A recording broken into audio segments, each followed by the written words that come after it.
Over the past few centuries, the global economy converted the physical world into tradable numbers. We took land, industry, and agriculture and chopped into shares and derivatives. But this process has a limit. We are running out of physical commodities to securitize. To sustain itself, capital requires continuous growth. With physical supply exhausted, the market is hunting for a new asset class to absorb trillions in speculative investment. Investors are now looking directly at the individuals themselves.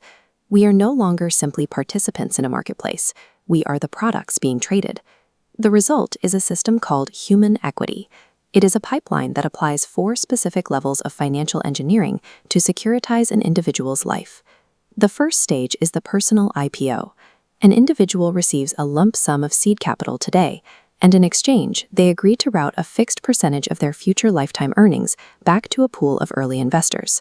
Proponents argue this bypasses the need for generational wealth. A talented individual can access the funding they need based on their potential alone, rather than relying on rich parents or traditional loans.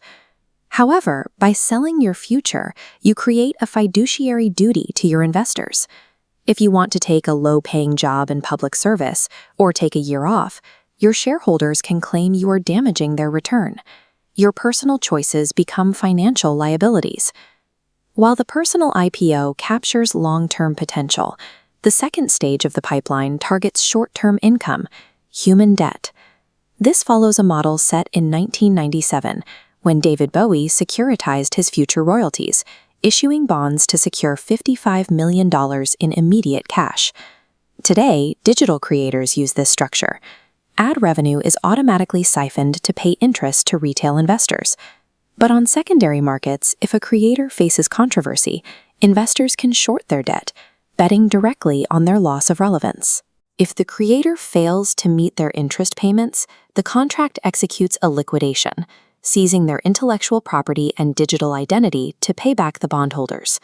Applying these debt mechanics to individuals replaces the idea of a community with a board of directors that views human expression strictly as a quarterly yield.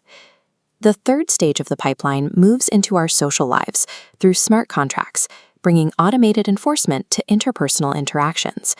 This diagram shows the ghosting dividend.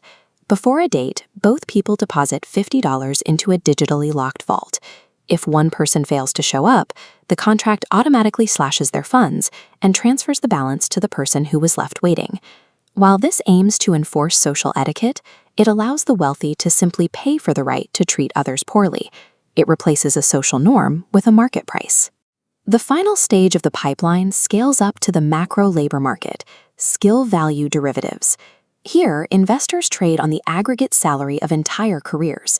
You can short copywriters if AI lowers wages, or go long on HVAC repair. This creates a dangerous incentive. Hedge funds with short positions can lobby to automate those jobs, ensuring their bets pay out. By expanding these derivatives into human behavior, we replace moral buffers and social grace with a zero-sum logic where every action is a trade. Individually, these mechanics address real problems. They provide capital to the talented, stabilize volatile income, and allow workers to hedge against automation. But collectively, they carry a heavy cost. Applying market efficiency to human life strips away the unpredictable nature of existence and views a person only as an asset to be scrutinized.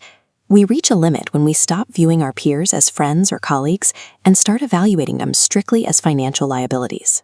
We may succeed in building a mathematically perfect market, but by pricing every connection and career, we trade away the inherent trust that holds collective life together.